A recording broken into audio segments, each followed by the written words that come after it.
이렇게 하시면 아파트 대출 70%까지 가능합니다. 대출이 너무 막혀서 서울에서 집 사려면 현금 부자들만 살 수 있다는 말. 요즘 진짜 현실입니다.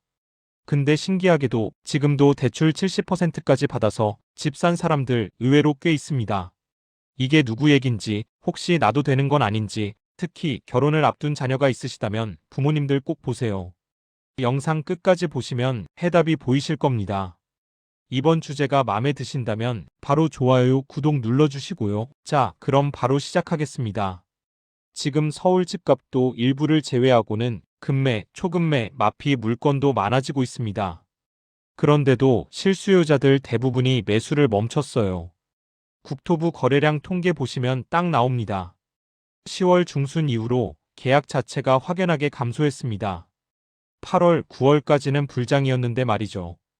가격도 그때 또 많이 상승했고요. 그런데 11호 대책 이후엔 가격이 반토막 난 곳이 많아지기 시작했습니다. 그런 후 11월 이후엔 거래가 거의 끊겼다고 해도 과언이 아니죠. 단순히 집값이 비싸서가 아니에요. 다 아시다시피 대출 한도 때문이죠. 이건 무주택자, 신혼부부, 실수요자 전부 해당돼요. 아무리 소득이 많아도 지금은 규제지역이면 무조건 대출 한도가 6억까지로 제한이 되었잖아요. 그동안 맞춰놨던 예산이 한순간에 무너진 거예요. 여기에서 지금 대출이 안 나오는 이유는 간단히 말해 딱 3번의 규제 때문입니다.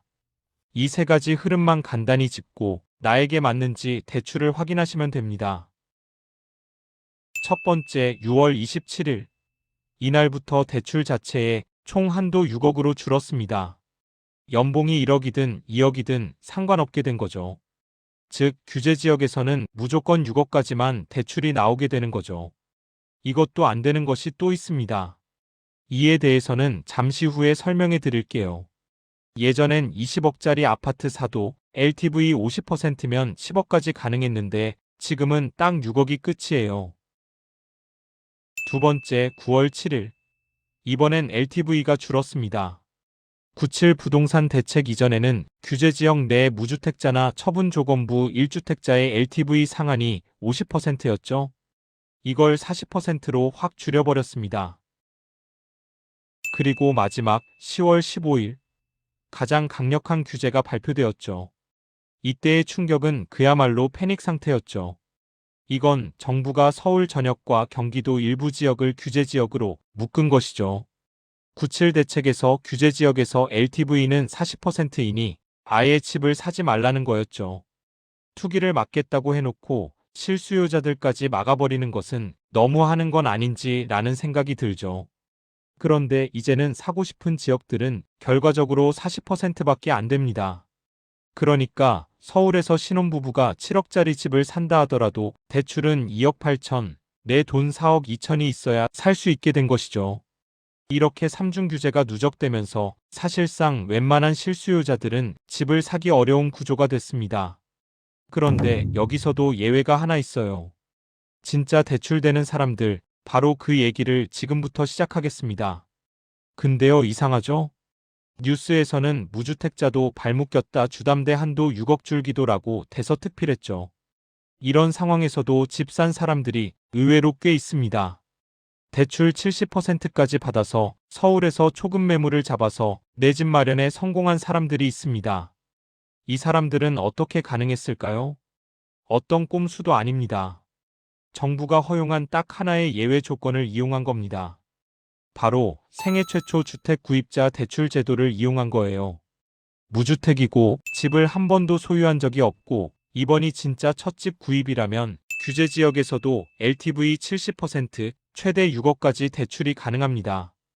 이 조건을 아는 사람과 모르는 사람, 완전히 다른 시장에 살고 있는 셈이죠. 지금도 대출 안 나와서 집 못 사겠다는 분들 많죠. 근데 생애 최초 조건만 맞으면 규제 다 피해가고 풀대출이 가능합니다. 그런데 생애 최초 대출이라고 다 되는 게 아닙니다. 중요하니 잠깐 집중해 주세요. 조건이 꽤 명확하니 이 3가지만 기억하시면 됩니다. 첫 번째, 무주택자여야 하고 과거에도 집을 한 번도 소유한 적 없어야 합니다. 중요한 건 이거예요. 지금 무주택만 생각하고 신청했다가 거절당하는 경우 진짜 많습니다. 만일 예전에 부모님이나 가족 중 누군가가 잠깐 본인 명의로 아파트든 빌라 등 구입하신 적이 있는지 이런 이력까지도 다 체크하셔야 해요. 다시 말해 내 명의로 된 집이 한 번이라도 있었다면 생애 최초는 탈락입니다. 두 번째는 대출 비율, 즉 LTV입니다. 서울처럼 규제 지역이어도 생애 최초 조건이면 LTV 70%까지 대출이 가능합니다. 이건 진짜 엄청난 혜택이에요. 규제 지역 일반 조건은 40%인데 생애 최초는 30%피 더 받는 셈이죠. 세 번째는 대출 한도입니다. 아무리 LTV가 70%여도 대출 총액은 6억을 넘을 수 없습니다.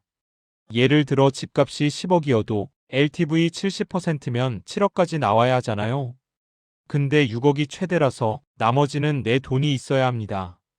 그래서 이러한 것들을 사전에 계산해 보시고 물건을 고르시는 것이 가장 현실적입니다. 이 조건에 해당하면 지금도 서울에서 7, 8억대 집 대출로 살 수 있습니다. 근데요, 여기서 진짜 많이 실수하는 포인트가 하나 있어요.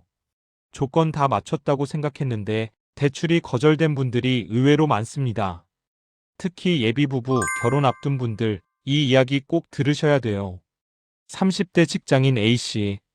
올해 11월 결혼 앞두고 있었고 예비 배우자와 함께 7, 8억대 신혼집을 보러 다녔습니다. 두 사람 모두 무주택자였고 생애 최초 조건에 딱 맞다고 생각했어요. 혼인신고 먼저 하고 A씨 명의로 생애 최초 대출을 신청했죠. 그런데 결과는 부적격 생애 최초 불인정 통보가 나왔습니다. 이유는 뭘까요? 예비 배우자가 과거에 아주 잠깐 부모님이 본인 명의로 집을 가졌던 이력이 있었던 겁니다. 이걸 잊고 있었던 거죠.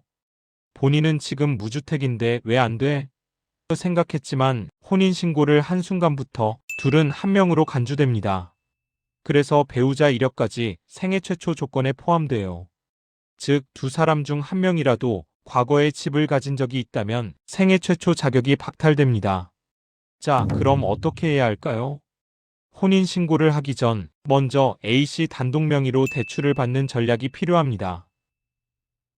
이럴 경우엔 법적 부부가 아니므로 한 명 기준만 심사하니까 생애 최초 요건 통과가 가능합니다. 이거 모르고 대출 미리 신청했다가 계약금 날릴 뻔한 분들도 정말 많아요. 그래서 결혼 앞둔 분들은 반드시 타이밍 조절이 필요합니다. 자, 여러분. 지금 규제 지역이라고 해서 기회가 없는 게 절대 아닙니다. 프로들은 지금과 같은 매수자 완전 우위 시장에서 발빠르게 움직입니다. 좋은 물건이 넘쳐나고 있습니다. 서울, 경기권 규제 지역 안에서도 3, 40% 많게는 반토막 이상 하락한 초급매로 나온 매물들 생각보다 무지하게 많습니다. 관심을 가져보시기 바랍니다. 댓글로 궁금한 상황들 남겨주세요. 오늘 영상 도움되셨다면 구독, 좋아요 꼭 부탁드리고요. 그리고 화면에 걸려있는 영상도 꼭 보세요. 도움이 되실 겁니다. 내일은 대출과 관련한 다른 방법을 안내할 예정이니 꼭 보셔서 오늘 내용과 비교해서 내 집 마련에 꼭 성공하시길 바랍니다. 시청해주셔서 감사합니다. 지금까지 부동산 모물이었습니다.